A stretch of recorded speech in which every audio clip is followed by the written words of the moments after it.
ভুল করে ফেলছেন, আরে ভুল তো সবাই করে, পাপ হয়েছে, আরে পাপ তো সবার আছে, আমরা সবাই পাপী। সিজদায় লুটিয়ে পড়ে বিশ্বনবী এই দোয়াটা পড়তেন, আজকে থেকে পড়বেন সিজদায়। বনি ইসরাইলের এক লোক 500 বছর আল্লাহর ইবাদত করেছে। কয় বছর? কোথায় জানেন? সাগরের মাঝখানে এক পাহাড়, ওই পাহাড়ের উপরে বসে 500 বছর টানা আল্লাহর ইবাদত। দিনে আর রাতে একবার করে নিচে নামতেন। সেখানে আল্লাহ তাআলা পাথরের ভেতর থেকে তার জন্য মিঠা পানির ব্যবস্থা করে দিয়েছেন, আর একটা ডালিম গাছের ব্যবস্থা করে দিয়েছেন। সকালে নামলে একটা টসটসে ডালিম, রাতে নামলে টসটসে ডালিম। এগুলো খেয়ে খেয়ে 500 বছর সে আল্লাহর ইবাদত করেছে। আর সে আল্লাহর কাছে বলেছে, আল্লাহ আমি যখন মারা যাব সেজদারত অবস্থায় যেন মারা যাই। ঠিকই আল্লাহ সেজদারত অবস্থায় সাইয়েদনা আজরাইলকে পাঠিয়ে দিলেন। সেজদারত অবস্থায় লোকটা মারা গেল। 500 বছর ইবাদতের পরে আল্লাহর দরবারে কিয়ামতের কঠিন ময়দানে যখন লোকটা হাজির হয়ে যাবে, আল্লাহ বলবেন, আদখিলু আবদি আল জান্নাতা বিরহমাতি, আমার বান্দাকে আমার দয়া, আমার ভালোবাসা দিয়ে জান্নাতে ঢুকায়া দাও। 500 বছর ইবাদত করছে তো আমার দয়ায় আমার বান্দারে জান্নাত দাও। এই বান্দা বলে, বালবি আমালি, আল্লাহ তোমার দয়া লাগবে কেন? আমি আমার আমল দিয়ে জান্নাতে যেতে চাই। কি দিয়ে? কথা বুঝে নাই বোধহয়। আল্লাহর এই বান্দা কি দিয়ে জান্নাতে ঢুকতে চায়? আমল দিয়ে। আল্লাহ বলছে, আমার দয়ায় আমার বান্দারা জান্নাতে নিয়ে যাও। ফেরেশতারা এ বলে, আল্লাহ তোমার দয়া লাগবে কেন? সেজদা তো কম দেই নাই, জিকির করতে করতে 500 বছর শেষ করে দিলাম, আবার তোমার দয়া লাগবে? আমি তো আমার আমলেই জান্নাতে যেতে পারি। আল্লাহ বলবেন, তাই ঠিক আছে, আমি চাইলাম দয়া দিয়ে জান্নাত দিব, তুমি চাইলে আমল দিয়ে ঢুকবা, ঠিক আছে, তোমার আমল আর আমার যে দয়া দুইটার একটু মাপ দেই। তোমার 500 বছরের ইবাদত এক পাল্লায় রাখো। আর আল্লাহ বললেন, আমি যে দয়া করে এই দুনিয়ার নাজ নেয়ামত বিউটি সৌন্দর্য দেখার জন্য তোমার দুটা চোখ দিয়েছিলাম, দুটা নয় একটা চোখ আরেক পাল্লায় রাখো। রাখা হবে, দেখা যাবে ওই 500 বছরের ইবাদত হালকা হয়েছে, আর মুহূর্তের মধ্যে আল্লাহর দেয়া একটা চোখের নেয়ামত ভারী হয়ে গিয়েছে।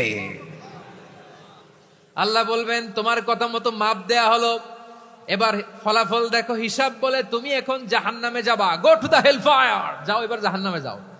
মাপ জোখে যখন আসছো আমার সাথে হিসাব ক্যালকুলেশন, যাও তুমি এবার জাহান্নামে যাবা।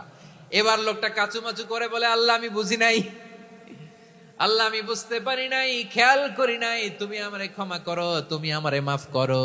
ও আল্লাহ, এবার আমি টের পেয়েছি, এবার আমি বুঝতে পেরেছি, তোমার দয়া ছাড়া দুনিয়ায় কেউ জান্নাতে যেতে পারবে না, কেউ পারবে না। আল্লাহ বললেন, ওরে গোলাম, তুই তো কিছুই ছিলি না, অস্তিত্বহীনতা থেকে তোরে অস্তিত্বে আনলো কে? ওই ছোট্ট শুক্রাণু থেকে মায়ের পেটে 9 মাস ধরে খাবার দিয়েছে কে? আবার সুস্থতার সাথে দুনিয়ার বুকে তোরে ডেলিভারির ব্যবস্থা করে দিল কে? আবার তোর মায়ের বুকের ভেতরে 2টা খাবারের লাইনের ব্যবস্থা করে দিল কে? আবার তোকে শৈশব পেরিয়ে কৈশোর পেরিয়ে তারুণ্য, তারপরে যৌবন, এগুলো দান করলো কে? তার চেয়েও বড় কথা, পাহাড়ের মাঝখানে সাগরের মাঝখানে 500 বছর ইবাদত করার শক্তি তোর গায়ে দিয়েছে কে? এই সাগরের মধ্যে লোনা পানি, লবণের পানি মুখে দেয়া যায় না, সেখান থেকে আমি পাহাড়ের ভেতর থেকে মিঠা পানির ব্যবস্থা করে দিলাম। ওই জায়গায় তোরে রিজিকের বন্দোবস্ত করলো কে? সকাল বিকাল 2 বেলা টসটসে ডালিম খাওয়ার ব্যবস্থা করে দিল কে? তোর আবদার ছিল, আল্লাহ আপনি আমারে সেজদারত অবস্থায় রুহু কবজ করবেন, তোর শেষ আবদারটাও পূরণ করেছে কে? ও গোলাম, আমার রহমতের তুলনায়, আমার নেয়ামতের তুলনায় তোর 500 বছরের ইবাদতের কোনো ওজনই হবে না। গোটা বিশ্বের কেউ কোনোদিন আমার জান্নাতে ঢুকতে পারবে না আমি আল্লাহর দয়া ছাড়া। হুয়ার রহমানুর রহিম, তিনি দয়াময়, তিনি মেহেরবান। জিব্রাইল আলাইহিস সালাম বিশ্বনবীর এই লম্বা হাদিসটা যখন শোনালেন, আমি যা যা বলছি এটা বিশাল এক হাদিসের অনুবাদ। বললেন, ইয়া মুহাম্মদ, এই দুনিয়ার সবটাই চলে আল্লাহর রহমত দিয়ে। হাদিসের শেষ কথা, সব চলে আল্লাহর কি দিয়ে? তখন বিশ্বনবী সাহাবাদের বললেন, ও সাহাবারা শোনো, আল্লাহর জান্নাতে কেউ কোনোদিন প্রবেশ করতে পারবে না তার রহমত ছাড়া। সাহাবারা বললেন, ইয়া রাসূলুল্লাহ, আপনিও না? আপনিও কি আল্লাহর রহমত ছাড়া প্রবেশ করতে পারবেন না? বিশ্বনবী বললেন, না আমিও না, আমি বিশ্বনবীও আল্লাহর জান্নাতে আল্লাহর রহমত ছাড়া ঢুকতে পারবে না। তবে কিয়ামতের দিন আল্লাহর রহমত আমার চারদিকে বেষ্টনী দিয়ে থাকবে। আল্লাহ নিজের পরিচয় দিয়ে বললেন, আলিমুল গায়বি ওয়াশ শাহাদাতি হুয়ার রহমানুর রাহিম। আমি হলাম রহমান, আমি রাহিম। আল্লাহরে চিনছেন? ওবারখালীর ভাইয়ের, আপনার রবকে চিনতে পারতেছেন? তিনি দয়ার সাগর, তিনি মায়ার সাগর। তার দয়ার সাগর যে কত বড় আপনার কল্পনাতেও নাই। এজন্য আপনার পাপ যত বড় হোক, অন্যায় যত বড় হোক, অপরাধ যত বড় হোক, আপনার জুলুম যত বড় হোক, আল্লাহর রহমান নামের দরিয়া তার চাইতেও বড়। আল্লাহ বলেন, খুলিয়া ইবাদিয়াল্লাযীনা আসরাফু আলা আনফুসিহিম লা তাকনাতু মির রাহমাতিল্লাহ ইন্নাল্লাহা ইয়াগফিরুয যুনুবা জামিআ ইন্নাহু হুয়াল গফুরুর রহিম। ও আমার গুনাহগার বান্দারা শোনো, জুলুম করেছো, ভুল করেছো, অন্যায় করেছো, আল্লাহর রহমত থেকে নিরাশ হয়ো না। আমরা বিশ্বাসীরা কশিনকালে আল্লাহর রহমত থেকে নিরাশ হব না, ঠিক কিনা বলেন? আল্লাহর রহমত থেকে নিরাশ হবেন? ভুল করে ফেলছেন, আরে ভুল তো সবাই করে, পাপ হয়েছে, আরে পাপ তো সবার আছে, আমরা সবাই পাপী, সবাই পাপী। যত পাপ হোক, ভুল হোক, অন্যায় হোক, অনুতপ্ত হয়ে তওবা করে, ওযু করে, জায়নামাজটা বিছিয়ে সেজদা দিয়ে চোখের পানি ছাড়েন। চোখের বেয়ে পড়া পানি আল্লাহর কাছে যে কত প্রিয়। অনুতপ্ত বান্দার চোখের পানির ফোঁটা তার চোখ বেয়ে, নাকের ডগা বেয়ে জমিনে ড্রপ করার আগেই আল্লাহর ওই বান্দার সব গুনাহ মাফ করে দেয়। আল্লাহ বললেন, আমি রহমানুর রহিম, আমি দয়াময়, আমি মেহেরবান। এরপর আল্লাহ বললেন, হুয়াল্লাহুল্লাযী লা ইলাহা ইল্লা হুয়াল মালিকুল কুদ্দুসুস সালামুল মুমিন। হুয়াল্লাহুল্লাযী, তিনি এমন আল্লাহ, লা ইলাহা ইল্লাহু, তিনি ছাড়া কোনো ইলাহ নাই, আল মালিক, তিনি হলেন আল মালিক। দুইটা শেষ, আর রহমান আর রাহিম শেষ। এবার আল্লাহ 3 নাম্বার গুণবাচক নামের পরিচয় দিচ্ছেন। আল্লাহ বলছেন, আমি হচ্ছি আল মালিক। আমি কি? মানে সম্রাট। আল মালিক মানে হচ্ছে the king, the king of kings, সব রাজার বড় রাজা, মহারাজা। তার চেয়ে বড় রাজা আর কেউ নাই, তার চেয়ে বড় সম্রাট আর কেউ নাই, তার চেয়ে বড় ক্ষমতাধর সত্তা মহাবিশ্বে দ্বিতীয় কেউ নাই। চিৎকার করে বলেন ঠিক কিনা? তিনি আল মালিক। আল মালিক মানে ক্ষমতাধর, ক্ষমতার মালিক, রাজা ধীরাজ বাদশাহ। তার ক্ষমতা আর আমাদের ক্ষমতা একরকম নাকি? আবার আমার নবী, বিশ্ব নবী যখন সিজদায় লুটিয়ে পড়তেন, আম্মা জানা এসে বলেন, আমরা তো সিজদার মধ্যে সুবহানা রাব্বিয়াল আলা বলেই শেষ, কিন্তু বিশ্বনবী তাহাজ্জুদের নামাজে, নফল নামাজে, সুন্নত নামাজে 3 বার সুবহানা রাব্বিয়াল আলা তাসবিহ পড়ার পরে তিনি পড়তেন, সুবহুন কুদ্দুসুন রাব্বুল মালাইকাতি ওয়ার রূহ। সুবহ, কুদ্দুস, রব্বুল মালাইকাতি ওয়ার রূহ। সিজদায় লুটিয়ে পড়ে বিশ্বনবী এই দোয়াটা পড়তেন। নফল নামাজে, সুন্নাত নামাজে কিংবা তাহাজ্জুদের নামাজে সুবহানা রাব্বিয়াল আলার পরে কি পড়তেন? সুবহুন। আওয়াজ করে বলেন, সুবহুন কুদ্দুসুন রব্বুল মালাইকাতি ওয়ার রূহ। মানে আল্লাহ আপনি প্রশংসিত, আল্লাহ আপনি অতি পবিত্র, আপনি সব ফেরেশতা কুলের রব, ফেরেশতাদের সরদার জিব্রাইলের রব। সুবহানাল্লাহ। আজকে থেকে পড়বেন সিজদায়?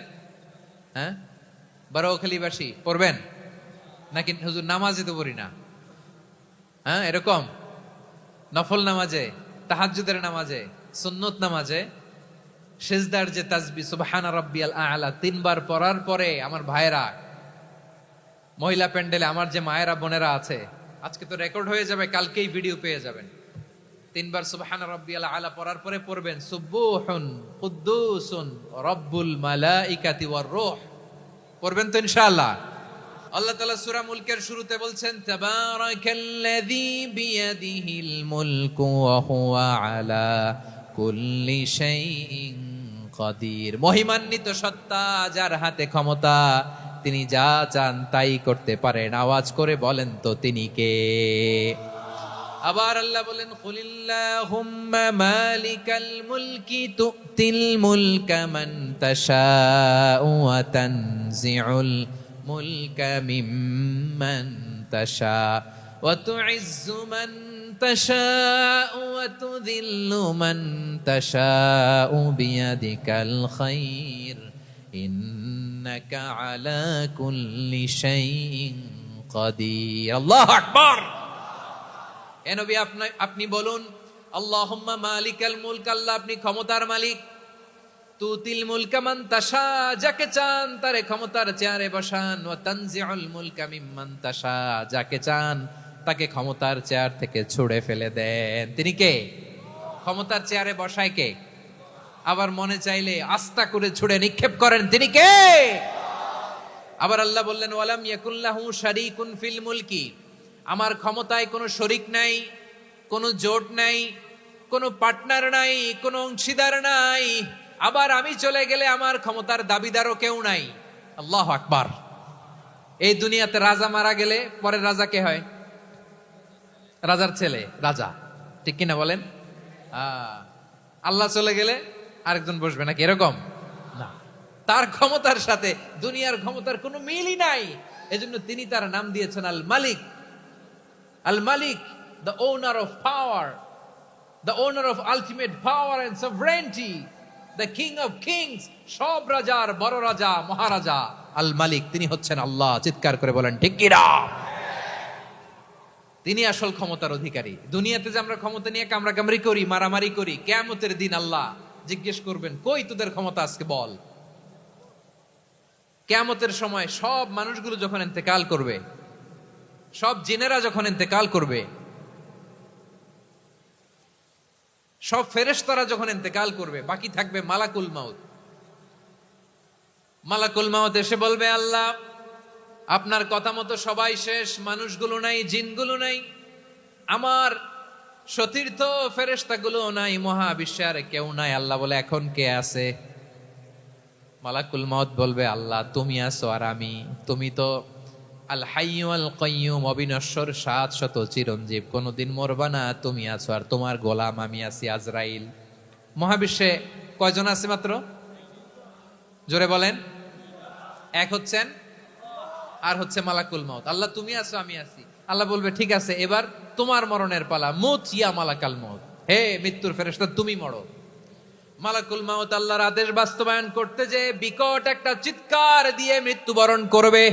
ওই চিৎকার দুনিয়ার মানুষেরা, চিৎকারের আওয়াজ যদি দুনিয়ার মানুষেরা শুনতে পেত, দুনিয়ার মানুষের প্রত্যেকের কানের পর্দা ফেটে মুহূর্তের মধ্যে সব লাশ হয়ে জমিনে পড়ে রইত। ভয়ঙ্কর চিৎকার দিয়ে মালাকুল মাউত বিদায় নিবে, কেউ নাই। এবার বলেন তো, মহাবিশ্বে মহাশূন্য, কেউ নাই, উপরে নিচে সামনে পেছনে ডানে বায়ে কোন সত্তা, কোন জীবিত সত্তা আর আছে?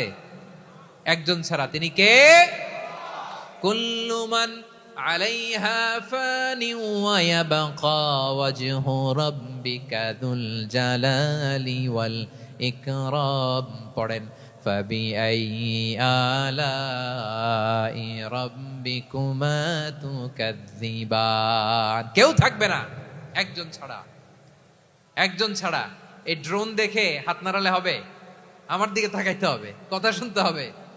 মহাবিশ্বে কেউ নাই, একজন সত্তা ছাড়া। আওয়াজ করে বলেন, তিনি কে? এবার আল্লাহ ডেকে বলবেন, লিমানিল মুলকুল ইয়াউম, লিমানিল মুলকুল ইয়াউম। ক্ষমতা কার? Who belongs the kingdom today, who belongs the power authority today, who belongs the sovereignty today. আজকে ক্ষমতা কার? দুনিয়াতে ক্ষমতা নিয়ে এত কামড়াকামড়ি, দুনিয়াতে চেয়ার নিয়ে এত মারামারি, এত অত্যাচার, এত রক্তপাত, এত ব্লাডশেড। আজকে বলো তো ক্ষমতা কার? কার ক্ষমতা? মহাশূন্যে কোনো আওয়াজ নাই, শুধু আমার রবই বলবেন, লিমানিল মুলকুল ইয়াউম। আজকে ক্ষমতা কার? কোনো আওয়াজ নাই, উত্তর দেওয়ার মতো জীবিত কোনো সত্তা নাই, ফলে কেউ উত্তর দিতে পারবে না। আল্লাহ নিজেই প্রশ্নের উত্তর দিয়ে বলবেন, লিল্লাহিল ওয়াহিদিল কাহ্হার। একচ্ছত্র অধিপতি, ক্ষমতার মালিক আল্লাহ ছাড়া কারোর জন্য কোনো ক্ষমতা নাই। চিল্লায় বলেন ঠিক কি না? তাহলে আর রহমান আর রাহিমের পরে আমরা জানলাম আমার আল্লাহর আরেকটা সুন্দর গুণবাচক নাম হচ্ছে আল মালিক। কি নাম? আল মালিক, মানে দ্য কিং, রাজাধিরাজ, সব রাজার বড় রাজা, মহারাজা। পরে আল্লাহ বললেন আল কুদ্দুস, তিনি হলেন আল কুদ্দুস। আল কুদ্দুস মানে হচ্ছে অতি পবিত্র, মহাপবিত্র, the most holy, the absolutely pure, যার কোনো খুঁত নাই। আল্লাহর কোনো খুঁত আছে? তিনি মহাপবিত্র। আল্লাহর পবিত্রতা যখন আমরা বর্ণনা করি আল্লাহ খুশি হয়ে যান, কারণ তার সত্তার একটা বৈশিষ্ট্য হচ্ছে তিনি আল কুদ্দুস। বারোয়াখালীবাসী আল্লাহর নামটা একটু জপেন না, বলেন আল কুদ্দুস, সবাই আওয়াজ করে আল কুদ্দুস। অতি পবিত্র, তার মধ্যে কোনো অপবিত্রতার ছিটে ফোঁটা নাই, মহাপবিত্র, the most pure, the most holy, অতি পবিত্র। ফেরেশতারা বলেছিল আল্লাহ আপনি মানুষ কেন বানাবেন? নাহনু নুসাব্বিহু বিহামদিকা ওয়া নুকদ্দিসু লাক। এই যে নুকদ্দিসু কুদ্দুস পাইছেন? তারা বলেছিল আল্লাহ মানুষ কেন বানাবেন, মারামারি করবে, আমরাই তো ভালো, আমরাই আপনার মহিমা বর্ণনা করি, আমরাই আপনার পবিত্রতা বর্ণনা করি। নুকদ্দিসু লাক তার মানে আল কুদ্দুস। আবার বিশ্বনবী বলেন ইন্নাল্লাহা তাইয়্যিব লা ইয়াকবালু ইল্লা তাইয়্যিবা। আল্লাহ পবিত্র, পবিত্রতা ছাড়া তিনি কিছু গ্রহণ করেন না, অপবিত্র কোনো কিছু আল্লাহ গ্রহণ করে না। অনেকে আছে ঘুষ খায়, সুদ খায়, অন্যায় অপরাধ চাঁদাবাজি যা আছে সব করে, হারাম টাকা, হারাম উপার্জন।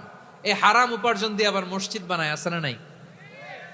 ইনকাম সবটাই হারাম, ওইটা দিয়ে আবার এতিমখানা বানায়, আছে না নাই? আছে। ওইটা আল্লাহ কবুল করবে না, কারণ আল্লাহ নিজে পবিত্র। পবিত্র না হলে কিছুই অ্যাকসেপ্ট করেন না। সুবহানাল্লাহ পড়েন। তাহলে বুঝলাম তিনি আল কুদ্দুস মানে অতি পবিত্র। এরপরে আল্লাহ বলেন আমি হচ্ছি আসসালাম। আওয়াজ করে বলেন আসসালাম। আসসালাম মানে হচ্ছে শান্তির আধার। সালাম মানে কি? শান্তির আধার, যার কাছ থেকে শান্তি আসে। দ্য সোর্স অফ পিস, তিনি শান্তির আধার। এজন্য আমরা একে অপরের সাথে দেখা হলে কি বলি? সালাম। কি বলি? সালাম সালাম হাজার সালাম সকল শহীদ স্মরণে, আমার হৃদয় রেখে যেতে চাই তাদের স্মৃতির চরণে। সবাই বলেন সালাম সালাম হাজার সালাম সকল শহীদ স্মরণে, আমার হৃদয় রেখে যেতে চাই তাদের স্মৃতির চরণে। পড়েন আমিন। আমরা সকল ভাষা শহীদ, সকল মুক্তিযোদ্ধা তাদের জন্য দোয়া করি, এবং 24-এর ছাত্র নাগরিক অভ্যুত্থানে যারা শাহাদাতের সর্বোচ্চ নাজরানা পেশ করে এই নতুন ভোরের বাংলাদেশ আমাদেরকে উপহার দিয়েছে, তাদের জন্য আল্লাহর কাছে দোয়া করি। সবাই বলেন আমিন। আল্লাহর একটা নাম হচ্ছে আসসালাম, মানে হচ্ছে শান্তির আধার, দ্য সোর্স অফ পিস। শান্তি দেওয়ার মালিক কে? এজন্য শান্তি চাইবো কার কাছে? আল্লাহ তুমি আমার দেশটাকে শান্তিময় করো, বলেন আমিন। আল্লাহ তুমি আমাদের পরিবারের শান্তি নসিব করো, পড়েন আমিন। আল্লাহ আমাদের জীবনটাকে তুমি শান্তিময় করো, পড়েন আমিন।